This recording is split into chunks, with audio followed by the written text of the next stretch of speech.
The fever came in waves, burning through Willa Morrison's body like wildfire across dry prairie grass. And when it finally broke 3 weeks later, the mirror showed her a stranger's face, staring back with hollowed cheeks and skin, marked by scattered scars that would never fade. She was 20 years old, and the smallpox had taken what everyone in Walla Walla, Washington, considered her greatest asset, the porcelain beauty that had made men stumble over their words and women whisper behind gloved hands. It was October of 1873, and winter was coming early to the territories, bringing with it a cold that seemed to seep into Willa's bones and settle there like an unwelcome guest who had no intention of leaving. Her father, Thomas Morrison, owned the general store on Main Street, and before the sickness, Willa had worked the counter, her smile bringing in as much business as the fair prices. Now she stayed in the back room, sorting inventory and keeping the books, while her younger sister Prudence handled the customers. Willa told herself it was practical, that she was better with numbers anyway, but she felt the change in how people looked at her, or rather, how they looked away. The doctor had warned her that the scarring might fade with time, but she saw the truth in his eyes. This was permanent. The first snow fell on a Tuesday morning, light flakes that dusted the wooden sidewalks and made the whole town look softer, gentler than it really was. Willa was in the storage room, counting tins of peaches and writing figures in her ledger, when she heard the bell above the front door chime. Prudence's bright voice floated back, greeting someone, and then a deeper voice responded, one Willa did not recognize. "Just passing through," the man said. "Need supplies for about 2 weeks on the trail. Heading up to Spokane Falls before the serious snow hits." "Oh, you must be the new ranch hand Mr. Yates hired," Prudence said, and Willa could hear the smile in her sister's voice, the one she used when she found a man attractive. "Word travels fast in a town this size. Xander Young, madam, and not exactly a ranch hand, more of a horsebreaker. Your Mr. Yates has some wild mustangs he wants tamed before spring." Willa continued her counting, but she found herself listening to the conversation despite herself. The man's voice was calm, steady, with a slight drawl that suggested he hailed from somewhere south of the territories. Not Texas. She had heard enough Texas men to know the difference, maybe Kansas or Missouri. "My sister handles the accounts," Prudence was saying. "Willa, can you come figure the total?" Willa's hand tightened on her pencil. Prudence knew she preferred to stay in back, but refusing would only draw more attention, so she set down the ledger and walked through the curtain that separated the storage room from the main store.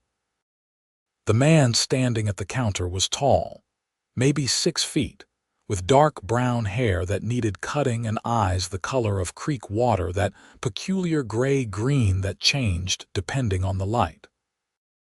He wore dusty trail clothes and had the lean, weathered look of someone who spent more time with horses than people. When Willa emerged, those eyes flicked to her face and stayed there, not dropping away in discomfort or lingering on her scars with morbid curiosity.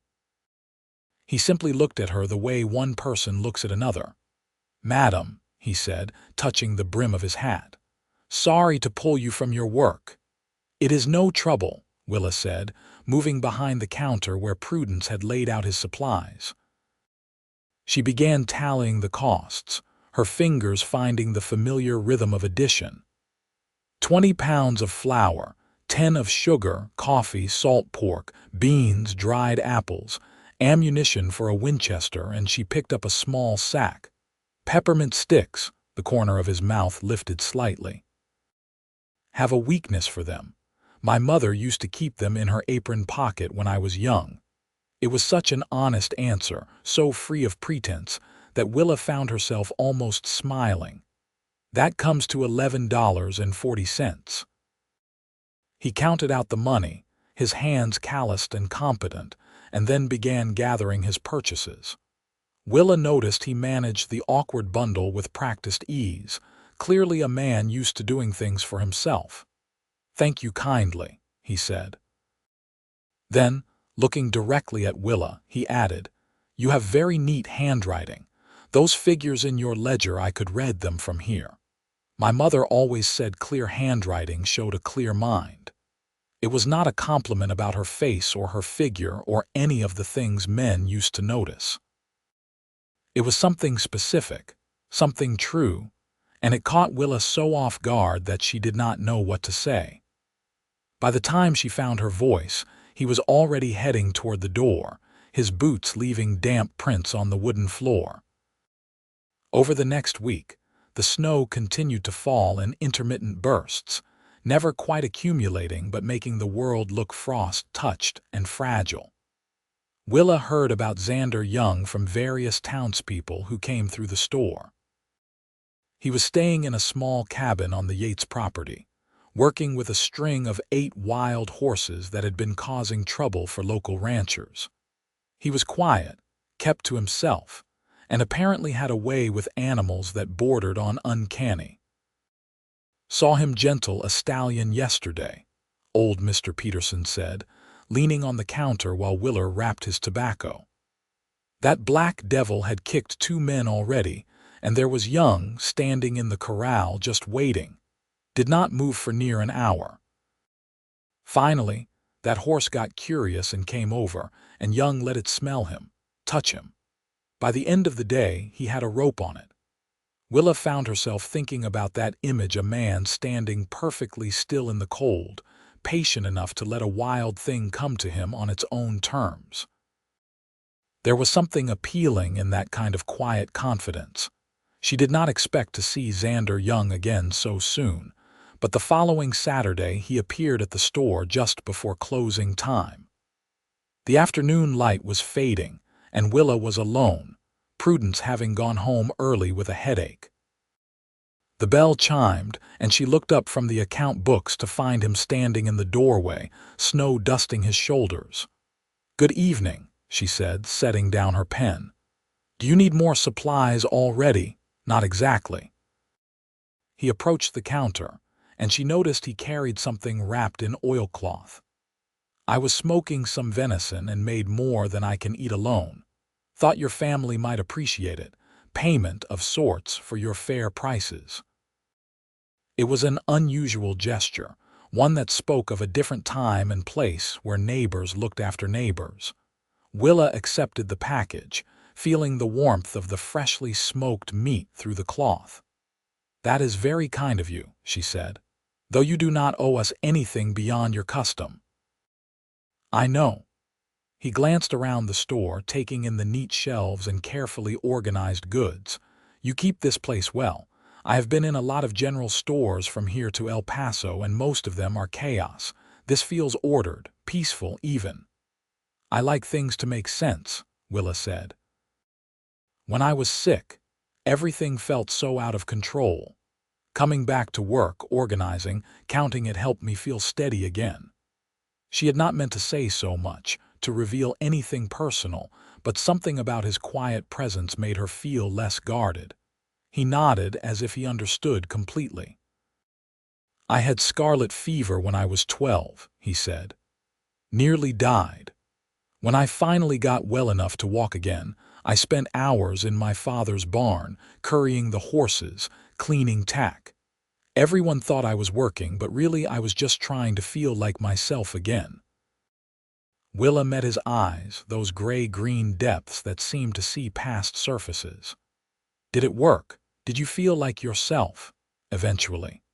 But it was a different self, someone who had been sick and gotten well. You cannot go back to who you were before. You can only move forward to who you are now." The words settled into Willa's chest like seeds in fertile soil. No one else had said anything remotely like that to her. Everyone either avoided mentioning her illness entirely or offered empty platitudes about how the scars were not that bad, how she was still pretty. All lies meant to comfort, but which only made her feel more isolated. "Thank you," she said softly, "for saying that." He touched his hat brim again, that simple gesture of respect. "I will let you close up. Good evening, Miss Morrison." After he left, Willa stood in the quiet store, holding the package of venison and feeling something unfamiliar stirring in her heart, not the desperate hope that someone might still find her beautiful, but something deeper and more solid. The sense that maybe she did not need to be beautiful in the conventional way. Maybe there were other things that mattered more.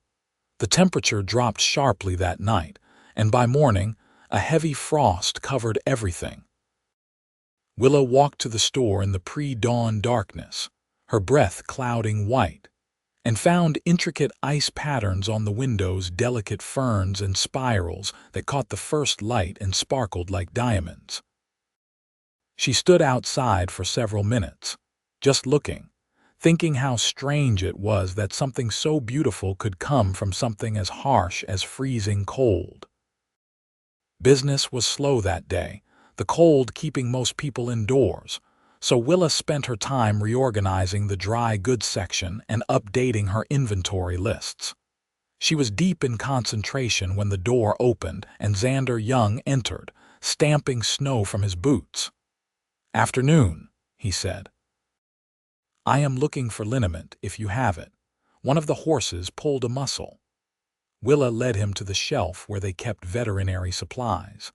"This is what most of the ranchers use. My father swears by it for his own aches too, though I do not suppose you should mention that to the manufacturer." Xander smiled, a real smile that crinkled the corners of his eyes. "Your secret is safe with me." He picked up 2 bottles, then hesitated. "Miss Morrison, I hope this is not too forward, but I wondered if you might like to take a walk tomorrow after church. The weather is supposed to clear, and I found a spot up by Garrison Creek that is pretty in the winter light." Willa's first instinct was to refuse. The thought of walking through town with a man, knowing people would stare and whisper, made her stomach clench with anxiety. But then she looked at Xander's face, open, honest, with no trace of pity or charity, and found herself saying yes. "I would like that," she said. His smile widened. "Good. I will meet you at the church steps after the service." That night, Willa stood in front of her mirror for a long time, studying her reflection. The scars were more visible in lamplight, casting small shadows across her cheeks and forehead. She had stopped wearing her hair in the elaborate curls that had once framed her face, finding the simple bun more practical, but now she wondered if she should make more of an effort. Then she remembered what Xander had said about moving forward to who you are now, and she left her hair as it was. Sunday dawned clear and cold, the kind of crystalline winter day that made everything look etched in silver. Willa sat through Reverend Blackstone's sermon without hearing a word, too aware of the meeting ahead.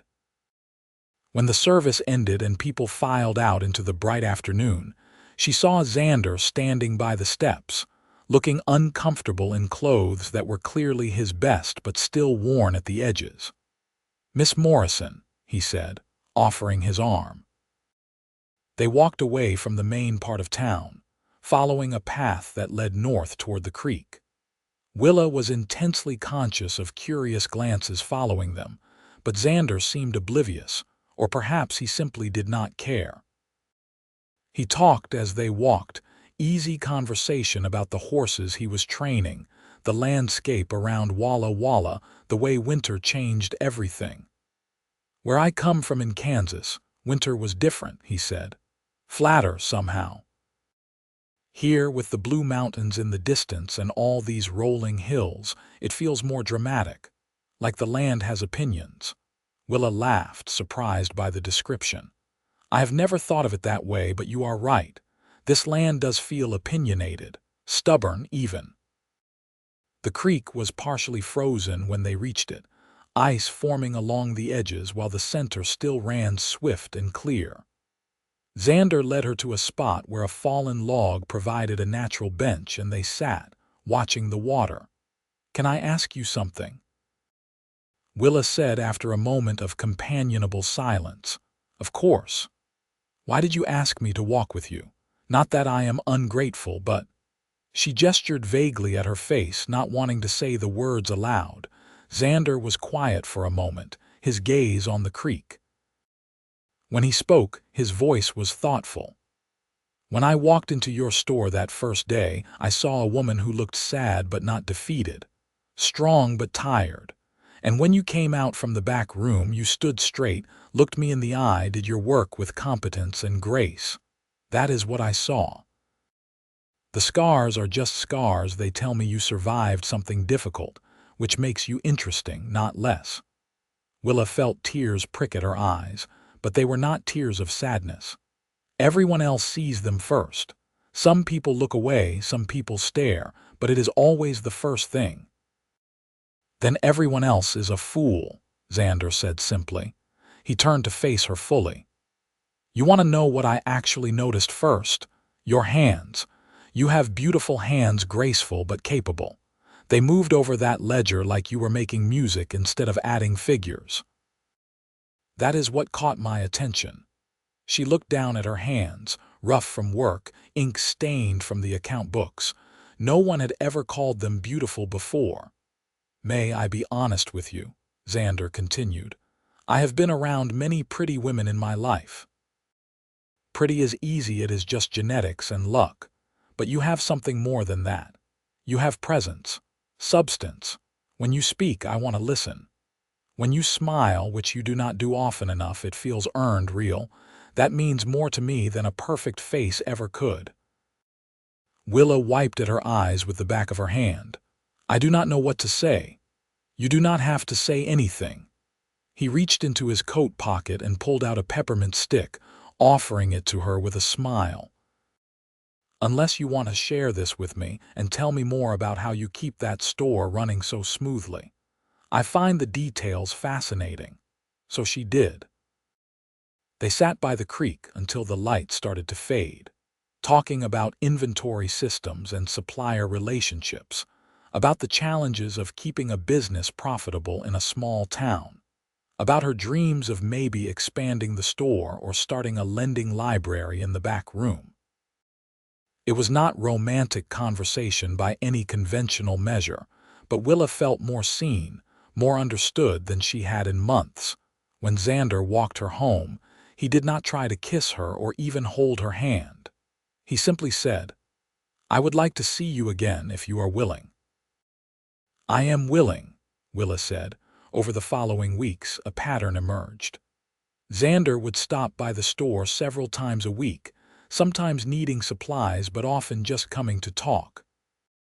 He would lean on the counter while she worked, asking questions about the business, telling her stories about the horses he was training.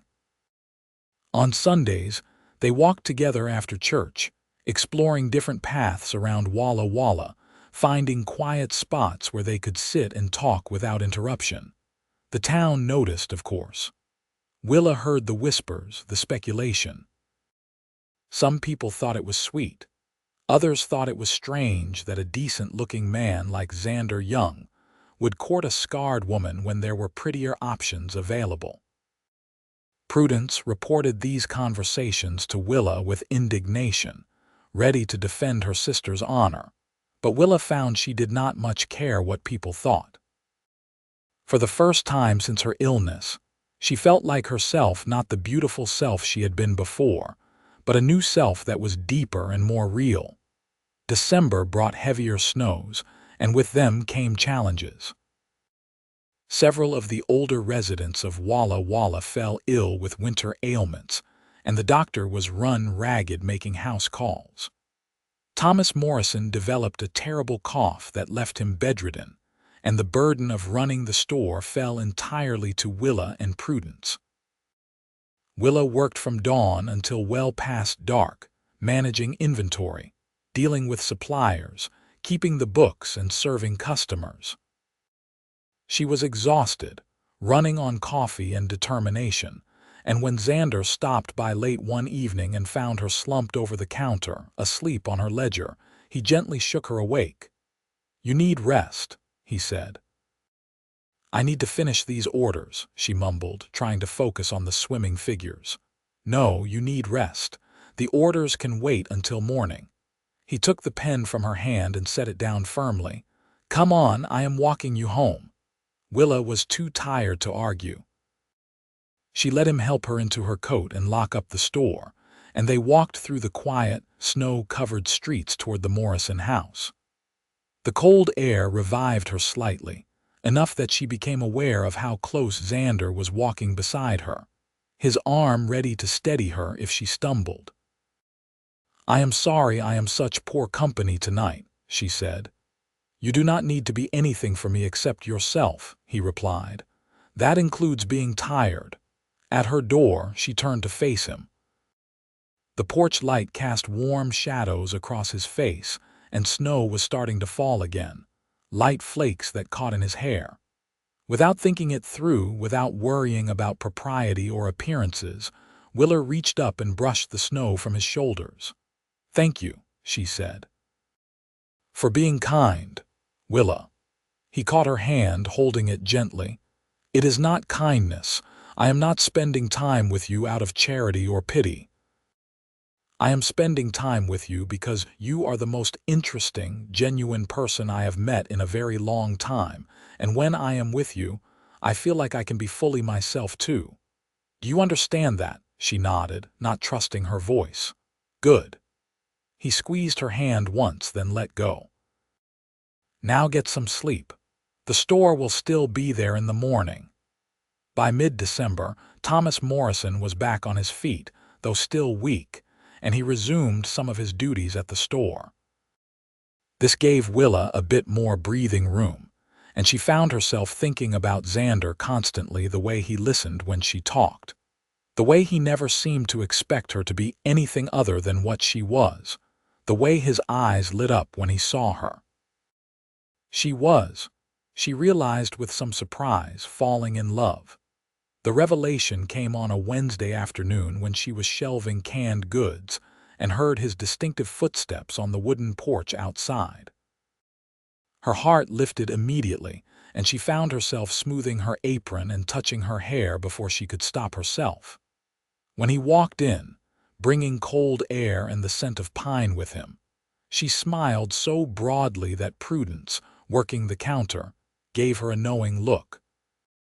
Miss Willa, Xander said, formal because there were other customers present. I wondered if I might speak with you privately for a moment.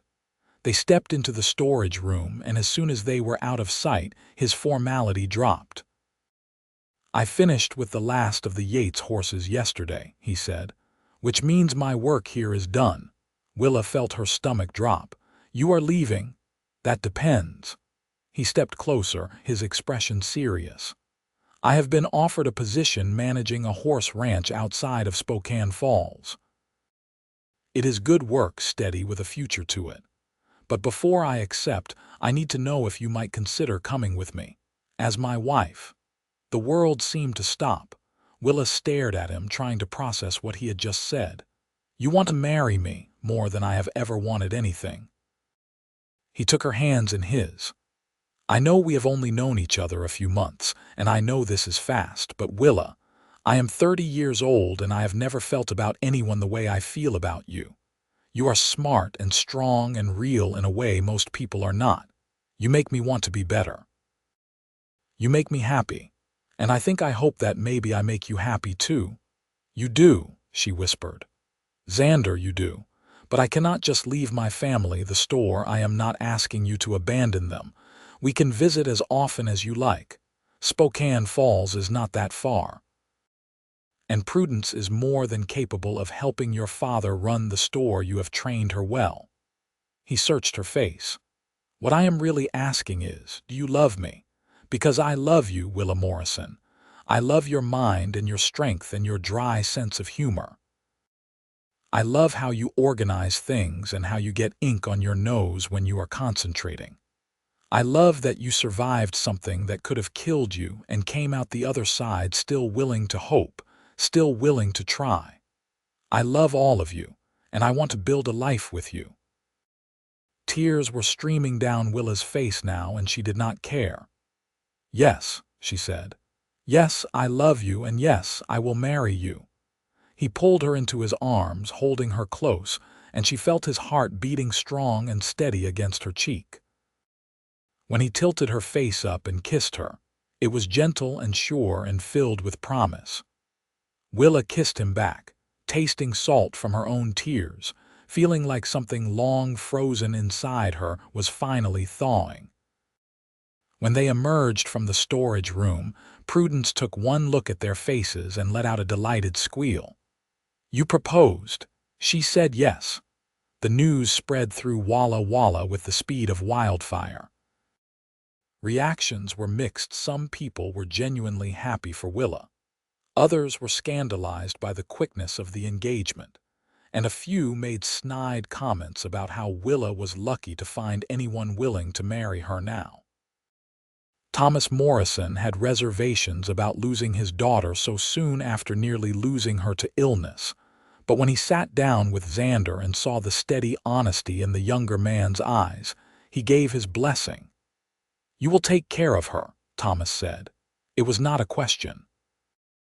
"With everything I have," Xander replied. They were married on Christmas Eve in a small ceremony at the church.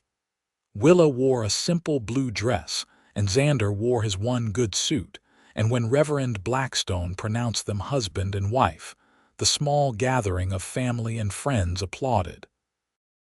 At the reception afterward at the Morrison house, Willa overheard Mrs. Peterson say to someone, "Well, winter stole her beauty," they said, but apparently that cowboy saw it shine through the frost.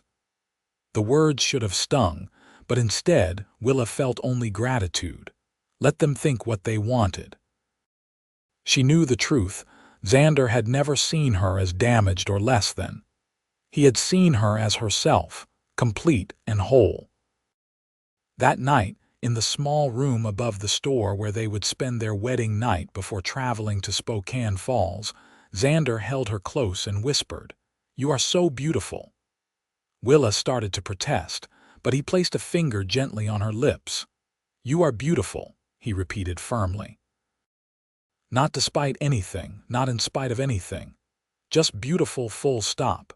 Your heart, your mind, your spirit, everything that makes you who you are. That is what I see when I look at you." She believed him. For the first time since looking in that mirror months ago and seeing a stranger's scarred face, she believed she could be beautiful. Not in the way she had been before, but in a deeper, truer way. They left Walla Walla 3 days after Christmas, traveling north in a wagon loaded with their possessions. The journey took nearly a week in the winter conditions, but Willa found she did not mind. She sat close to Xander on the wagon seat, wrapped in blankets, watching the landscape roll by. They talked constantly about their plans for the future, about the ranch where Xander would work, about the house that came with the job, about everything and nothing. "I want to plant a garden in the spring," Willa said. "Vegetables, but also flowers. Lots of flowers." "Then you shall have them," Xander said. "Whatever you want, we will make it happen." The ranch outside Spokane Falls was larger than Willa had expected, with good grazing land and a solid 2-story house that had been empty for the past year. The owner, a man named Samuel Hartford, was getting too old to manage the horses himself and had been looking for someone reliable to take over. He greeted them warmly, showing them around the property, explaining what would be expected of Xander. "Your wife is welcome to use the kitchen garden," Mr. Hartford said to Willa. "My late wife kept it beautifully, but it has gone to weeds since she passed. Would be nice to see it cared for again." Willa walked the boundaries of the garden, seeing past the dead weeds to the potential underneath. "I will bring it back," she promised. They settled into their new life with surprising ease. Xander worked long days with the horses, and Willa threw herself into making the house a home. She cleaned and organized, hung curtains she sewed herself, arranged their few possessions to maximum effect. She started keeping chickens, sold eggs to neighbors, and began planning what she would plant in the spring. In the evenings, she and Xander would sit by the fire, and she would read aloud from books they borrowed from the small lending library in town, while he worked on mending tack or carving small wooden figures. Winter deepened, and with it came a fierce storm that buried the ranch under 3 feet of snow. They were trapped inside for 4 days, and Willa discovered that being snowbound with Xander was not a hardship at all. They talked, made love, cooked simple meals, and played cards. On the 3rd day, when the wind was howling so hard the house shook, Xander taught her to play his harmonica, and they laughed until they cried at her terrible attempts.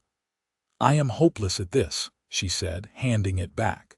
"You are perfect," he said, pulling her close, "at everything that matters." One evening in late January, as they lay in bed with the fire crackling and snow tapping against the windows, Willa said, "I have been thinking about what you said, about how you cannot go back to who you were before, only forward to who you are now. Yes. I think I am finally understanding what that means. I spent so long mourning who I used to be, what I used to look like. But the truth is, I like who I am now better. That other Willa, she was nice enough, but she was shallow. She cared too much about appearance, about what people thought. She never would have had the courage to marry someone she had only known a few months, to move somewhere new, to start fresh. This Willa is braver." Xander propped himself up on one elbow, looking down at her with such tenderness that her breath caught. "This Willa is extraordinary," he said. "And I am the luckiest man alive that she chose me." By the time spring arrived, transforming the frozen landscape into something green and alive, Willa had established herself in the small community around the ranch. She had a reputation as someone who could nurse sick animals back to health, having learned from watching Xander work. She kept meticulous books for Mr. Hartford, who was impressed by her neat figures and sensible accounting. And she had started a small business selling vegetables and eggs, saving her profits carefully. "What are you saving for?" Xander asked one evening, watching her count coins into a jar. "The future," she said. "Maybe we will want to buy our own land someday. Maybe we will have children who will need things. I like being prepared." His expression softened. "Children, you think about that, do you not? All the time." He came to stand behind her, wrapping his arms around her waist. "I think about a little girl with your eyes and your quick mind. Or a boy who loves horses the way I do. Or both. A whole houseful." Willa leaned back against him, contentment washing through her. "I think I would like that too." Summer brought long, golden days and the satisfaction of seeing her garden flourish. Willa spent hours tending her plants, coaxing vegetables and flowers from the rich soil. The ranch prospered under Xander's management, and Mr. Hartford began talking about the possibility of selling them a portion of the land at a fair price. "You two have brought this place back to life," the old man said one evening at dinner. "It is only right you should have the chance to make it truly yours." In August, Willa realized she was pregnant. She had suspected for a few weeks but waited until she was sure before telling Xander. She chose a quiet evening when they were sitting on the porch watching the sunset paint the sky in shades of orange and pink. "Xander, I have something to tell you." He looked at her, immediately attentive. "What is it?" "We are going to have a baby. In late winter or early spring, I think." For a moment, he simply stared at her. Then he let out a whoop of joy so loud it startled the chickens, and he pulled her into his arms, spinning her around until she was dizzy and laughing. "We are having a baby," he kept saying. "We are having a baby." "Yes, but you need to put me down before I am sick all over you," she said, though she was smiling. He set her down carefully, then immediately crouched to press his ear against her still flat stomach. "Hello in there, little one. This is your father. I just want you to know you have the most amazing mother in the world, and we cannot wait to meet you." Willa ran her fingers through his hair, feeling so full of happiness she thought she might burst. This life, this strange, wonderful, unexpected life was more than she had ever dreamed possible. The pregnancy was not easy. Willa was sick constantly in the first months, and as winter returned, she found herself exhausted and uncomfortable. But Xander was endlessly patient, bringing her tea, rubbing her swollen feet, reading to her when she was too tired to read for herself. Mr. Hartford gave them a beautiful wooden cradle that had belonged to his own children, and Willa spent her better days sewing tiny clothes and blankets. In February, they made the journey back to Walla Walla, so Willa could visit her family before the baby arrived. Thomas Morrison was thrilled at the prospect of becoming a grandfather, and Prudence had gotten engaged to the schoolteacher, so there was much to celebrate. Willa enjoyed the visit, but she was surprised to find she was eager to return to the ranch. Walla Walla was where she had grown up, but it was no longer home. Home was wherever Xander was. On the journey back, a late winter storm caught them by surprise. What should have been a 2-day trip stretched to 5 as they were forced to hole up in a traveler's inn while snow fell relentlessly outside. Willa was uncomfortable, her belly enormous now, and she worried constantly about the baby. "What if I go into labor here?" she asked Xander. "What if something goes wrong?" "Then we will handle it," he said calmly. "The innkeeper's wife has delivered 12 babies, including 2 of her own. You are in good hands, Willa, just breathe." But the baby waited, and they made it home safely.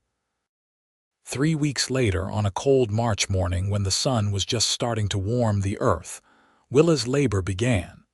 It was long and difficult, and there were moments when she thought she could not do it, could not take another contraction, another wave of pain. But Xander was there, holding her hand, talking her through it, and finally, as the sun was setting, their son was born. "A boy," the midwife said, placing the squalling infant in Willa's arms. "A healthy, strong boy." Willa looked down at her son, taking in his red face and waving fists, and felt something shift permanently in her heart. She had thought she understood love before her love for Xander, her love for her family. But this was different. This was primal and fierce and overwhelming. "Hello, little one," she whispered. "I am your mother."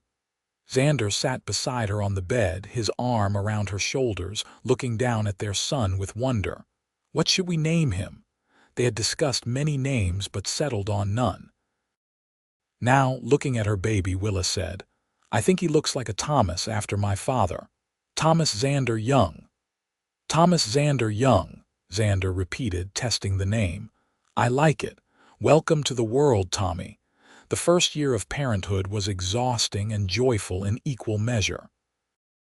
Tommy was a colicky baby, crying for hours at night, and Willa often found herself walking the floor at 2 in the morning, too tired to think straight. But then he would smile or reach for her with his tiny hands, and all the exhaustion melted away. Xander was a devoted father, surprising Willa with his natural ease with their son. He would carry Tommy out to the corrals, talking to him about the horses, and the baby would watch everything with wide, solemn eyes. At night, Xander would sing old cowboy songs in his rough voice, and Tommy would fall asleep against his chest. "You are so good with him," Willa said one evening, watching them together. "I had a good example in my own father," Xander said. "And besides, how could I not love him? He is part of you." By the time Tommy was walking, Willa was pregnant again.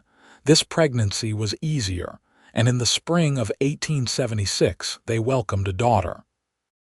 She was smaller than Tommy had been, with a cap of dark hair and eyes that would eventually turn the same gray-green as her father's.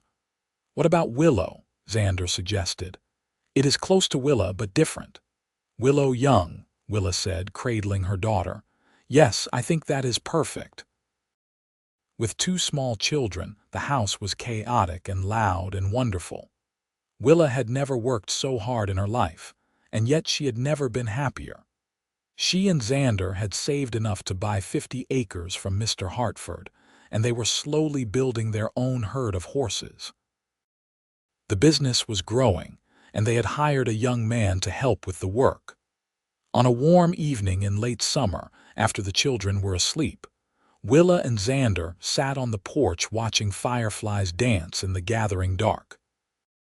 Willa leaned against her husband, feeling the solid warmth of him, and thought about how far she had come from that girl who had looked in the mirror and seen a ruined face. "You ever think about Walla Walla?" Xander asked. "Do you miss it?" "Sometimes," Willa admitted. "I miss my family and I miss parts of the life I had there. But I do not regret leaving. This is where I am supposed to be." "I am glad," he said, kissing the top of her head, "because I cannot imagine my life without you in it." She turned to look at him, studying the face she had come to know so well, the small scar on his chin from a horse's kick, the lines at the corners of his eyes from squinting into the sun, the gray just starting to show at his temples. "Do you remember that first day in the store when I came out from the back room? Every detail. What did you really think when you saw me? Be honest."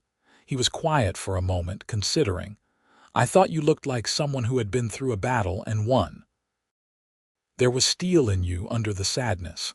And I remember thinking that I wanted to know more about you, wanted to understand what had put that look in your eyes. I'm not saying I fell in love right then, but the seed was planted.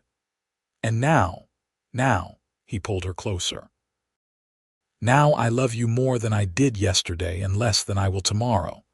Now I look at you and see my whole world, my wife, the mother of my children, my partner in everything. Now when I look at your face, I see home." Willa felt tears prick at her eyes, but they were good tears. "The scars do not bother you, truly, Willa." He cupped her face gently in his hands. "Those scars are part of your story. They are proof that you survived, that you are strong." How could I see them as anything but beautiful? She believed him. After all these years, she finally, fully believed him. The years rolled on, marked by the changing seasons and the growth of their children. Tommy grew into a serious, thoughtful boy who loved horses as much as his father did. Willow was wild and adventurous, always getting into mischief, always covered in dirt. In 1878, they had another daughter, Grace, who was quiet and sweet-natured. And in 1880, twin boys arrived, unexpected and overwhelming but beloved. The house that had once seemed so spacious now bulged at the seams with 5 children, and they began planning an addition. The horse ranch continued to prosper, their reputation spreading throughout the territory. Willa managed the business side, keeping books, handling correspondence with buyers, and making sure everything ran smoothly. She had also started a small lending library in town, fulfilling the dream she had once mentioned to Xander during their courtship. On their 10th wedding anniversary, Xander surprised Willa with a trip back to Walla Walla. They left the children with Mr. Hartford and his new wife. He had remarried a kind widow and made the journey south. Willa had not been back in 3 years, and she was startled by how much the town had grown. The general store was still there, though her father had turned over most of the management to Prudence and her husband now. "Look at you," Thomas Morrison said, embracing his daughter. "You look so happy." "I am," Willa said simply. That night, lying in her childhood bedroom, Willa thought about the girl she had been, the one who had thought her life was over because she had lost her conventional beauty. How young she had been, how limited her understanding of what mattered. "What are you thinking about?" Xander asked, pulling her close. "How grateful I am that I got sick." He pulled back to look at her. "What? I mean it. If I had not had smallpox, if I had not gotten those scars, I would have married someone acceptable, someone who wanted a pretty wife to show off.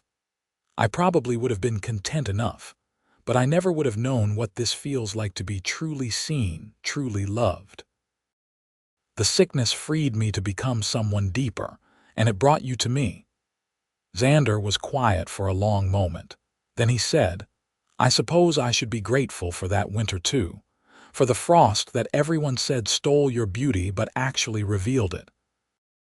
Because the woman you became after that illness is the woman I fell in love with. The strong one, the real one." They made love slowly, tenderly, with the comfort of long familiarity and the passion that had never quite faded.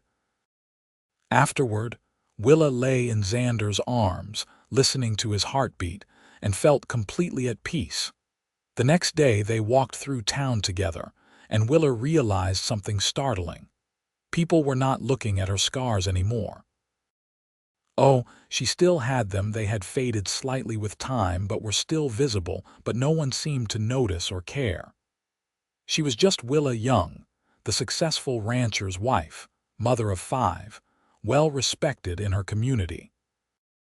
The scars had become invisible, not because they had gone away, but because they no longer defined her.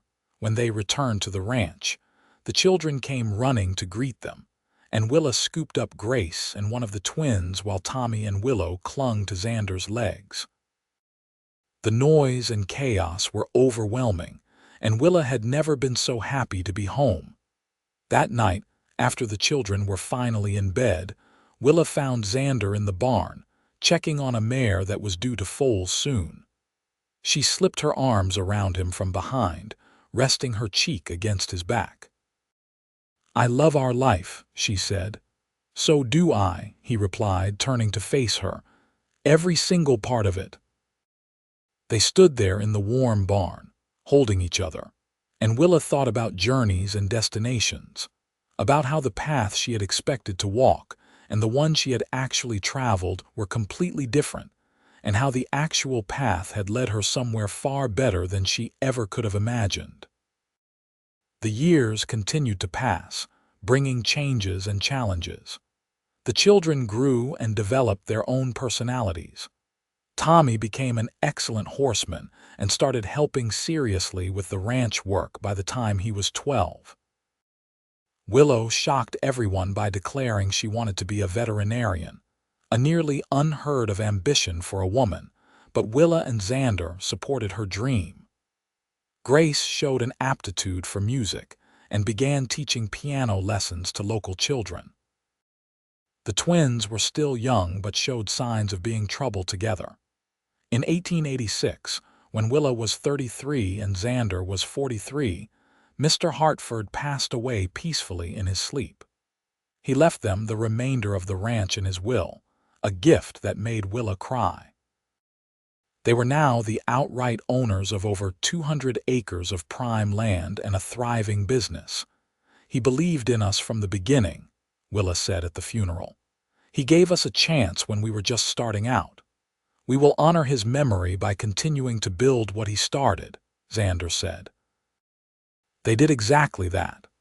The ranch continued to grow, their reputation spreading even beyond Washington territory. They began breeding horses specifically, developing a line known for intelligence and temperament. Willa's business acumen, combined with Xander's expertise with horses, made them a formidable team. But it was not all work. They made time for family, for Sunday dinners that lasted hours with all the children talking at once, for quiet evenings by the fire, for anniversary trips and small celebrations. Willa joined a women's literary society in Spokane Falls, which had grown into a proper city and been renamed simply Spokane. She made friends, women who valued her mind and her conversation, who saw her as a whole person and not just a face. On her 40th birthday, surrounded by her family and friends, Willa stood to give a small speech. "I am not usually one for public speaking," she began, and everyone laughed because it was true. "But I wanted to say something tonight. When I was 20 years old, I got very sick. And when I recovered, I thought my life was essentially over because my face was scarred. I thought beauty was the only thing I had to offer, and without it, I was worthless. She paused, looking around the room at all these people she loved. I was so wrong. The illness was not the end of my life, it was the beginning. It stripped away everything superficial and forced me to find out who I really was underneath. And that person was stronger and braver than the pretty girl I had been before. That person was capable of love and work and building a life that mattered. Her eyes found Xander's across the room. That person was worthy of love not in spite of her scars, but as a complete person who happened to have scars. And I found someone who understood that from the very beginning. She raised her glass. So here is to being 40, to being scarred, to being strong. Here is to building the life you want instead of settling for the life you are given. And here is to love real, honest love that sees everything and stays anyway. Everyone raised their glasses, and Xander crossed the room to kiss her, not caring who was watching. It was tender and sweet and filled with 17 years of partnership and passion. That night, as they prepared for bed, Xander said, "That was a beautiful speech. I meant every word." "I know you did." He pulled her close. "You know what I think about sometimes? That first winter when we were courting. Everyone said winter had stolen your beauty and I saw it shining through the frost, but they were wrong about something." "What is that?" "Winter did not steal your beauty. It revealed it. All that frost did was burn away the surface and show what was underneath, something far more valuable and lasting." He kissed her forehead, her scarred cheeks, her lips. "And I am grateful every single day that I was smart enough to see it." Willa pressed close to him, feeling his warmth and strength, and thought about that girl in the mirror all those years ago. If she could go back and tell her younger self anything, it would be this: the things you think are endings are really beginnings. The things you think are losses are really gains in disguise. And the right person will see your true beauty, no matter what anyone else says. They made love that night with the passion and tenderness of a couple who knew each other completely, who had weathered storms and celebrated joys together, who had built a life from nothing but hope and hard work. And afterward, falling asleep in Xander's arms, Willa felt nothing but gratitude for every moment, every challenge, every blessing that had led her to this place. The children continued to grow and pursue their own dreams. Tommy took over the day-to-day management of the ranch, showing a natural gift for both the business and the horses. Willow defied convention and did indeed become a veterinarian, studying with a doctor in Spokane who was impressed by her determination. Grace married a kind music teacher and opened a school for the arts. The twins went into business together, starting a freight company that thrived as Spokane continued to grow. Willa and Xander gradually stepped back from the ranch work, spending more time traveling and enjoying their grandchildren.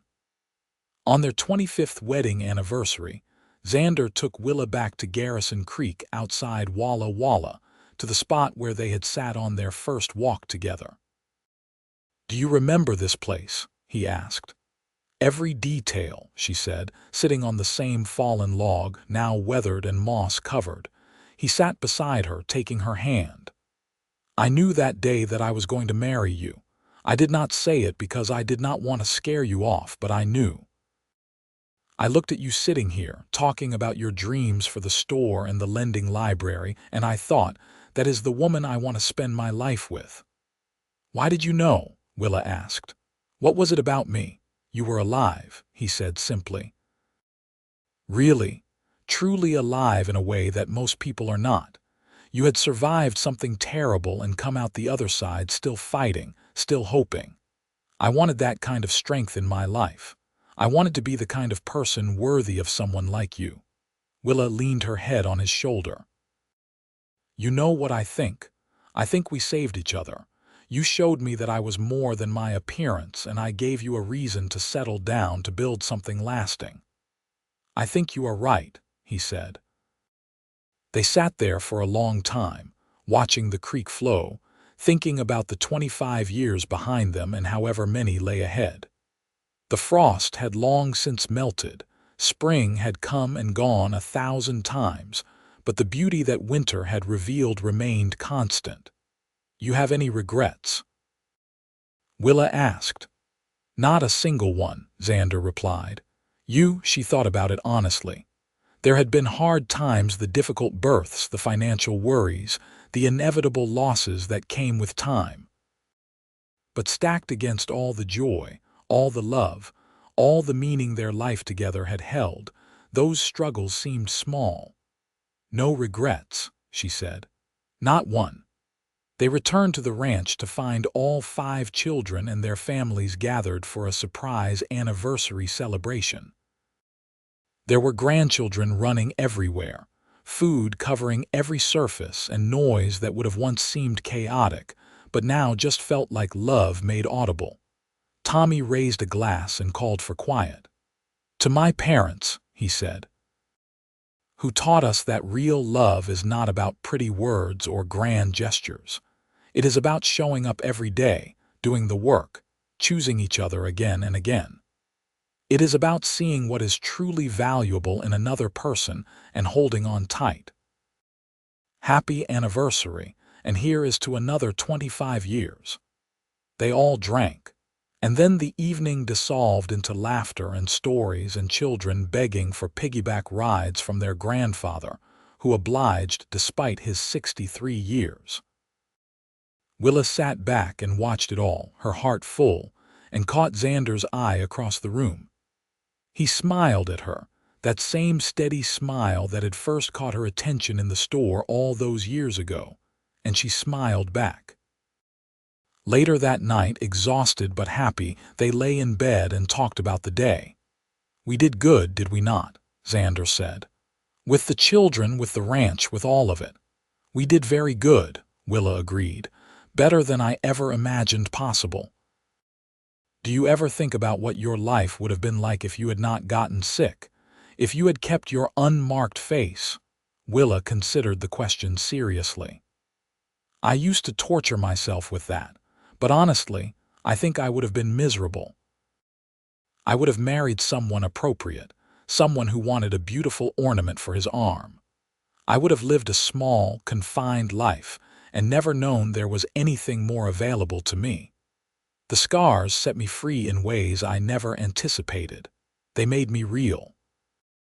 They did not make you real, Xander corrected gently. You were always real. They just cleared away the illusion so you could see it yourself. She turned to face him, studying the beloved face that time had lined and weathered. His hair was mostly gray now, and there were permanent creases around his eyes from years of squinting into the sun and smiling. He was not handsome in any conventional sense, but to her, he was the most beautiful man in the world. I love you, she said, more than I can express. I love you too, he replied. My beautiful Willa. They were both 65 when Xander had a stroke while working in the barn. It was not fatal, but it left him weakened on his left side, and the doctor was clear that his working days were over. Xander chafed at the restrictions, frustrated by his body's betrayal, but Willa was patient with him. You worked hard your entire life, she said. It is time to rest now. Let the children handle the ranch. We have earned the right to just be together. He knew she was right, even if he did not like it. They settled into a new routine, quiet days spent reading, visiting with grandchildren, sitting on the porch watching the seasons change. Xander's speech was slightly slurred and he walked with a cane, but his mind was sharp and his heart was as strong as ever. I am sorry I am such poor company now, he said one day. Willa set down her knitting and looked at him incredulously. Poor company. Xander, I have spent 42 years with you and you have never been poor company for a single moment. Your body is failing, but you are still you. That is all I need. He reached for her hand, squeezing it with his good right hand. "What did I ever do to deserve you?" "You saw me," she said simply. "You really saw me when everyone else was looking away. That was everything." They had 3 more years together, years of quiet contentment and deep companionship. Willa cared for him without complaint, helping him dress, cutting his food when his left hand would not cooperate, reading to him for hours when his eyes grew tired. Their children visited often, bringing the grandchildren, and the house was frequently full of noise and life. Xander died peacefully in his sleep on a warm June night in 1901. Willa woke to find him still beside her, his face peaceful, his hand still holding hers. She did not cry immediately. She simply sat with him for a long time, memorizing his face one last time, thanking him silently for everything he had given her. The funeral was large, attended by everyone whose lives Xander and Willa had touched. Tommy gave the eulogy, speaking about his father's integrity, his kindness, his unwavering devotion to his family. But it was Willow who said the thing that made Willa cry. "My father taught me that real beauty is not in how someone looks, but in how they treat others. He taught me that by how he treated my mother with respect, with admiration, with love that never wavered. He taught me that a truly good man sees what is real and valuable, not what is merely ornamental. And he taught me that kind of love by example every single day." After the funeral, after everyone had left, Willa returned to the house that suddenly felt too large and too quiet. She walked from room to room, touching things that had been his favorite chair, his coffee cup, his hat hanging by the door. She went upstairs to their bedroom and opened the drawer where she kept special things. At the bottom was a peppermint stick, wrapped in paper, one of the originals from that first visit to the store. She had saved it all these years, a tangible reminder of the man who had seen past her scars to her soul. She sat on the bed, holding the peppermint stick, and let herself cry at last. Not bitter tears, not tears of regret, but tears of gratitude for a love that had transformed her life. Winter had stolen her beauty, they had said. But a cowboy had seen it shine through the frost, and that had made all the difference. Willa lived another 12 years, surrounded by her children and grandchildren and even great-grandchildren. She remained sharp and active, still managing the business side of the ranch well into her 70s. She never remarried, though she had offers. How could she, when she had already experienced the kind of love most people only dreamed about? She spent her final years writing down the story of her life, wanting her descendants to understand that beauty was far more than skin deep, that real love saw past surfaces to what mattered. She wrote about the illness that had changed everything, about the cowboy who had changed everything again, about the life they had built together from nothing but hope and hard work, and unwavering commitment to each other. On a cold December morning in 1913, Willa Morrison Young died peacefully in her sleep, 40 years to the day after she and Xander had married. Her children found her in bed, her face peaceful, her hand resting on a faded peppermint stick that lay on the pillow beside her. They buried her next to Xander, under a large oak tree on the ranch they had built together.